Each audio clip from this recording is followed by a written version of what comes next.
புதுசா வாங்கிருக்கேன். நம்ம கிட்ட ஆல்ரெடி இருக்கே. கார் சார்ஜ் போடுறதா நம்ம கிட்ட ஆல்ரெடி இருக்கே. அதையும் புதுசா வாங்கிருக்கேன். புதுசா இதுவா? இது வந்து பார்த்தா PME EV மொபைல் சார்ஜர். இது வந்து டாடா மோட்டார்ஸ். இது வந்து PME.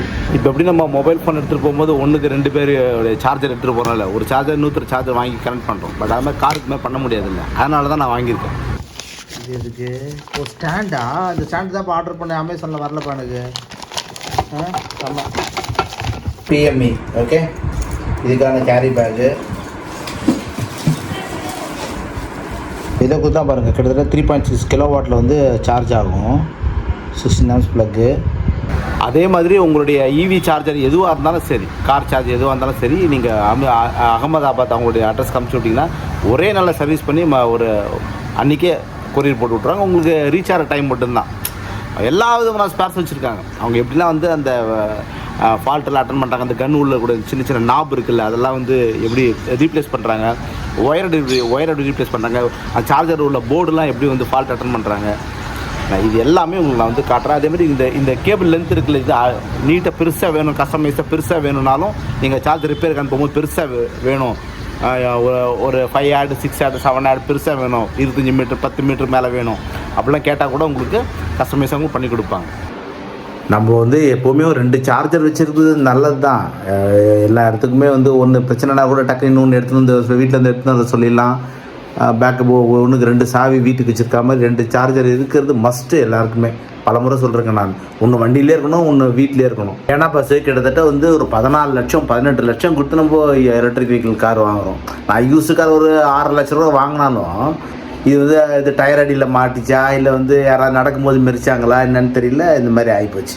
ஸோ அதனால தான் நான் வந்து பணம் பார்க்காம ஒரு 15,000 ப்ளஸ் GST ஆச்சு வாங்கிட்டேன் நான். ஸோ ஆர்டர் கொடுத்தோன்னு வந்துடுச்சு. நான் அதுவும் ஹிந்திக்காரங்களாம் யாருன்னு தெரியாது, அகமதாபாத்னு போட்டுருந்துச்சு. நம்பி பணத்தை காட்டின ஃபோனில் பேசினா நம்பிக்கையாக வீடியோலாம் அமுச்சு விட்டாங்க. சரி, எனக்கே கொஞ்சம் இதெல்லாம் இப்போ உங்களுக்கு யாருக்காவது யூஸ்ஃபுல்லாக இருக்கும் தான் இதில் வந்து நல்ல எண்ணத்தில் ஷேர் பண்ணுறேன். Book your EV charger today from PM Electronics. அது மட்டும் இல்லை, டக்குன்னு ஒன்று ரிப்பேர் ஆகிடுச்சுன்னா கூட அந்த ரிப்பேரை பண்ணி ரெடி பண்ணி வச்சுக்கணும். அதையும் வச்சுக்கணும். புதுசாக ஒன்று வச்சுக்கணும், ரிப்பேர் பண்ணது ரெடி பண்ணதும் வச்சுக்கணும். எப்போவுமே 2 வந்து யூஸ் ஆகிட்டே இருக்கணும். மாற்றி மாற்றி யூஸ் பண்ணிட்டே இருங்க. உங்களுடைய EV சார்ஜிங் வந்து சர்வீஸ் பண்ணல, ஆள் இல்லையே, இதை பிரச்சனை ஆகிடுச்சுன்னு சொல்லிட்டு பயப்பட வேணாம், பேனிக் ஆக வேணாம். பண்ணுறதுக்கு ஆள் இருக்காங்க. ஆள் இருந்த போகிறதா கரெக்டாக அது வித் வாரண்டியோட 3 மாதம் 6 மாதம் வாரண்டி கொடுப்பாங்க வச்சுக்கோங்க. மேபி இருக்கலாம், கேட்டுங்க. சர்வீஸ் நான் கொடுக்கல, ஏன்னா புதுசாக நான் வாங்கிட்டேன். ஃபால்ட் வந்தாக்க சர்வீஸ் கொடுத்துருவாங்க. பண்ணுறதுக்கு ஆள் இருக்கிறது ஒரு பெரிய தெம்பு தானே, நம்மளுக்கு பயம் இல்லாமல் இருக்கலாம்ல. இது மாதிரியான EV ரிலேட்டட் சார்ஜிங் ரிலேட்டட் பிஸ்னஸை வந்து சர்வீஸ் அட்டன் பண்ணால் இங்கே சரியான ஆட்கள் இல்லை.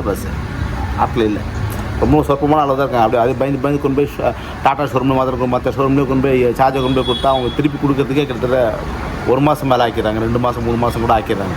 வண்டி ஐடியில் நிற்கிது. அதுக்கு நம்ம வண்டியை கொண்டு போய் வெளியே கமர்ஷியல் தான் சார்ஜ் போட்டாகணும்.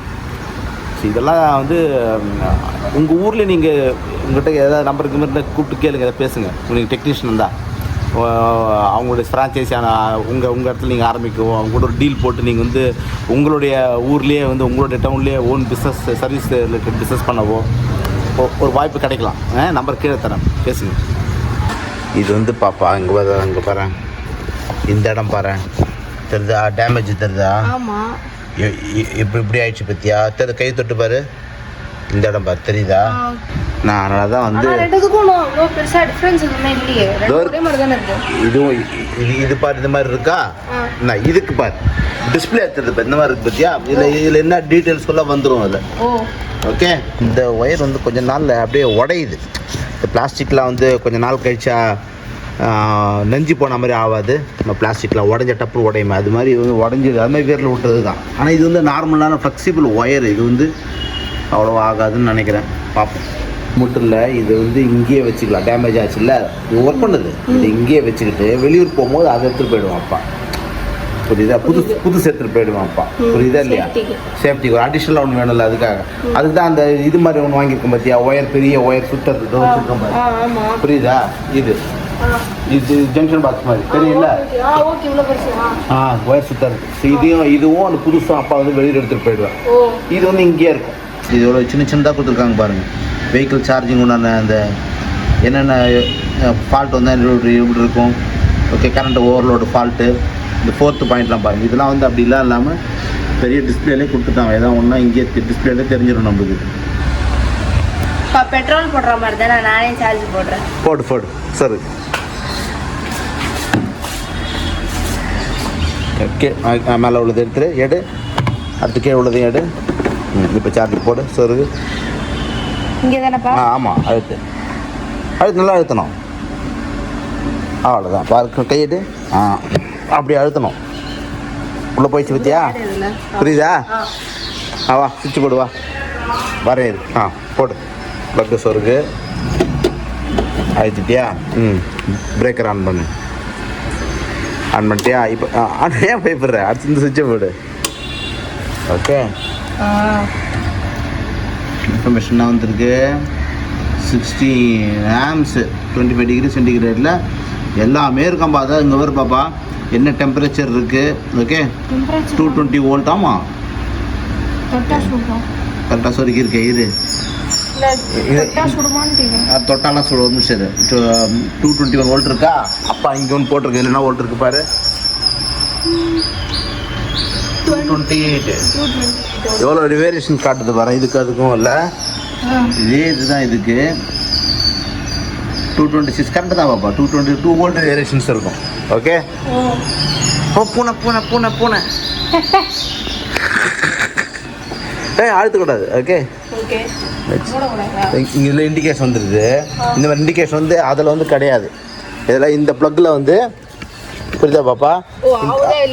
ஆகுதா இல்லையா, இந்த ப்ளக்கில் கரண்ட் வருதா இல்லையான்னு தெரியுது. இங்கே லைட் வச்சு தான் கண்டுபிடிக்கணும். புரியுதா?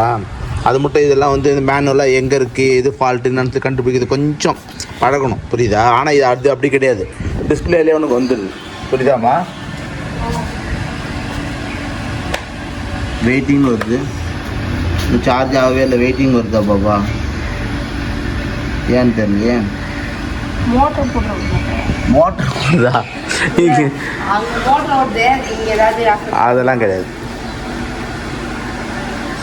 பாப்பா. ஹேண்ட் பிரேக் பண்ணணும். ஹேண்ட் பிரேக் போட்டால் தான் சார்ஜ் ஆகும்.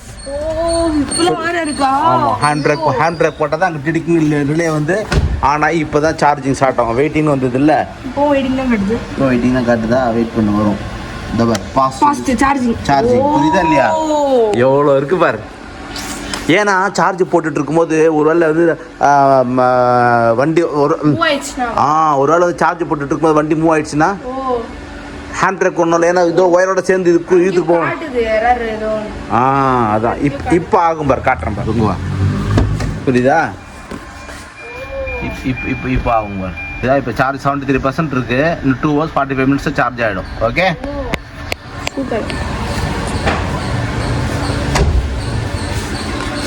இப்போது எதுக்கு இதெல்லாம் வச்சுருக்கேன் தெரியுமாப்பா? இந்த சார்ஜ் ஏறுது, இண்டிகேஷனில் சார்ஜ் ஏறுது. இந்த மாதிரி ஏறணும், மொபைல் மாதிரி ஏறினா தான் தெரியும் நம்மளுக்கும் இல்லையா? டாட்டா தரப்பில் கொஞ்சம் பார்த்து இது மாதிரி அப்டேஷன் வெர்ஷன் அடுத்தடுத்து நீங்கள் கொடுத்துருக்கீங்களா இல்லை கொடுக்க போகிறீங்களா அப்படின்றத கொஞ்சம் கன்ஃபார்ம் பண்ணுங்கள் ப்ளீஸ். இதெல்லாம் தான் சின்ன சின்ன விஷயம் எதிர்பார்க்குறோம் நாங்கள். இப்போ என்ன பண்ணணும், அந்த மாதிரி ஒயர் குறுக்கில் போதில்லை, யாரும் இங்கே உள்ள வரவங்க மெரிக்காமல் இருக்கிறதுக்காக இந்த கீழே மேட் இருக்கிறத எடுத்து போடு, ஒயர் மேலே போடு. எல்லாத்தையும் எடு, எல்லா மேட்டையும் போடு. இதையும் எடு, எல்லா போடு. அப்படி போட்டுட்டு ஒரு வண்டி எடுத்து குறுக்கில் விட்டால் இந்த பக்கம் யாரும் கிராஸ் பண்ணி போக மாட்டாங்க. புரியுதா இல்லையா? சேஃப்டிக்காக புரிஞ்சுப்பாங்க ஏதோ தடங்கள் இருக்குன்னு. புரியுதா? பூனை போய் இப்போது விடு. நாய் எலி தான் போகக்கூடாது. ஓகே, எடுத்து கடிச்சிச்சு நம்மளுக்கு. பாய், தேங்க்யூ. நான் என்ன பண்ணுறேன், சார்ஜ் பண்ணும்போது இந்த மாதிரி குறுக்கில் அங்கேருந்து மேலேருந்து வந்து இப்படி யாரும் போகக்கூடாதுன்றதுக்காக இது நம்ம என்னுடைய கார் பார்க்கிங் இருந்தாலும் என்ன பண்ணுறாங்க, போகிறவங்க ஷார்ட்கட்டு அப்படி இந்த வழியாக போகிறாங்க. குறுக்கில் ஒரு வண்டி விட்டோம்னா அவங்களுக்கும் பாதுகாப்பு, நம்மளுக்கும் பாதுகாப்பு. கரெக்டு தானே? பாருங்க பாஸ், கிட்டத்தட்ட வந்து 2.6 கிலோவாட்டில் வந்து ஏறிட்டு. ஸோ அதை அப்படியே பழைய மாதிரி மூடுவோமோ அதே மாதிரி சேஃப்டிக்கு வச்சு மூடியாச்சு. ஓகே, இது எடுத்து இங்கே வச்சிடலாம், செக் பண்ணுறதுக்காக வச்சுருக்கேன். இப்போ அது வந்து ஊருக்கு வெளியில் போகும்போது எடுத்துகிட்டு போயிட்டால் நீட்டாக இருக்கும். சூப்பர். வண்டி வந்து ஒரு லாங் ஜேர்னி எடுத்துகிட்டு போகிறதுக்கு பிளான் பண்ணுறேன். இதெல்லாம் இல்லையா, இதெல்லாம் 1க்கு 2 வேணும். வெளியூர்லாம் போய்ட்டு எதாவது ஆயிடுச்சுன்னா என்ன பண்ணுறது? அந்த நேரத்தில் போய்ட்டு நம்ம வந்து டாட்டா மோட்டார்ஸ் கூப்பிட்டுட்டு டோல் ஃப்ரீ நம்ம கூப்பிட்டுட்டு ஒரு நாள் ஃபுல்லாக வெயிட் பண்ணிவிட்டு இப்படிலாம் இருக்கக்கூடாது. அது சேஃப்டிக்காக தான். எப்படி எக்ஸ்ட்ரா ஒரு ஸ்டெப்னு வச்சுருக்கோம், எப்படி வந்து எலக்ட்ரிக் டூ வீலருக்குலாம் அடிஷ்னலாக நான் வந்து ரெண்டு சார்ஜர் வச்சுருக்கேன், ரெண்டு சார்ஜர் வச்சுருக்கேன். புரியுதுங்களா இல்லையா? ஸோ வந்து 60 வோல்ட்டில் பார்த்தா கிட்டத்தட்ட ஒரு 3 சார்ஜர் வச்சுருக்கேன், 3 வண்டி சார்ஜர் வச்சுருக்கேன். 48 வோல்ட்டில் ஒன்று வச்சுருக்கேன். இந்த பிஎன்சிக்கு மட்டும்தான் 72 வோல்ட்டில் ஒன்றே ஒன்று இருக்குது, அது போடலாம், எப்போது சேஃப்டிக்காக போடலாம். அதாவது ஒரிஜினல் சார்ஜர் தான் யூஸ் பண்ணுறேன் நான். இவங்களுக்கு நான் வந்து ஆன்லைனில் சர்ச் பண்ணப்போ பார்த்தா வந்து பெங்களூர் ஒரு நெட்வொர்க் ஒன்று அவங்க சர்வீஸ் சென்டர் ஒன்று காமிச்சிது. அதே மாதிரி அகமதாபாத் அவங்களுக்கு ஹெட் ஆஃபீஸ் போட்டுருங்க. ஆர்டர் பண்ணால் வந்துடுச்சு, உடனே வந்துடுச்சு. ஓகே, இப்படி இந்த இவி சார்ஜர் வந்து 3.2 kW தான் சப்போர்ட் பண்ணுன்றதுனால இது வந்து பழைய நெக்ஸா ப்ரைம் மாடல்னால இதை நான் வாங்கியிருக்கேன். இதே போகிறதுலாம் வந்து உங்களுக்கு வந்து 7.2 kW வந்து சப்போர்ட் பண்ணக்கூடியதெல்லாம் இருக்குது, வந்திருக்கு. அதெல்லாம் கூட அவங்க பண்ணுறாங்க, செய்கிறாங்க. ஃபாஸ்ட் சார்ஜிங்கும் வந்து அவங்க கேட்டிங்கன்னா ஏதோ பண்ணிட்டு இருக்காங்க. பொழுது கூப்பிட்டு பேசுங்க, ஏதாவது உங்கள் ஊரில் சின்ன லெவலில் ஃபாஸ்ட் சார்ஜிங் பண்ண போகிறேன், இல்லை 7.2 kW வாங்கி நான் வச்சுக்க போகிறேன், அதெல்லாம் வந்து ஒரு நாள் ஃபுல்லாக நின்றால் கூட பணம் சம்பாதிக்கலாம்ப்பா. நைட்டு ஃபுல்லாக கரெக்டு தானே? யோசிங்க. சார்ஜ் போட்டு கிட்டத்தட்ட 11 minutes 45-46 seconds ஆகுது. வந்து இங்கேயும் சார்ஜ் ஏறிட்டு இருக்குது தெரியுது, அதே மாதிரி இங்கேயும் உங்களுக்கு சார்ஜ் ஏறிட்டு இருக்குது தெரியுது பாருங்க. கரெக்டாக ஹீட்டு ஏதாவது செக் பண்ணிக்கலாம். இங்கே பாருங்க 12 amps சார்ஜ் ஆகிட்டு இருக்கா. ஓகே, அதே தான் இங்கேயும். Okay, 12.2 amps. ஓகே, 0.2 விட்டுருங்க. இந்த ரீடிங்கை நான் ஏன் காட்டுறேன்னா இதுவும் சேம் ரீடிங்கில் இருக்குது, ஒரே ஆம்ஸை சார்ஜ் ஆகுது, எரர் இல்லை. புரியுதுங்களா? 2 hours முடிஞ்சிச்சு, சார்ஜ் கம்ப்ளீட் ஆகிடுச்சு. ஓகே, ஆம்ஸ் 0 amps காட்டுறது இருக்குது. ரிமூவ் பண்ணிடலாம். ஃபுல்லாக 100% சார்ஜ் ஆகிடுச்சு.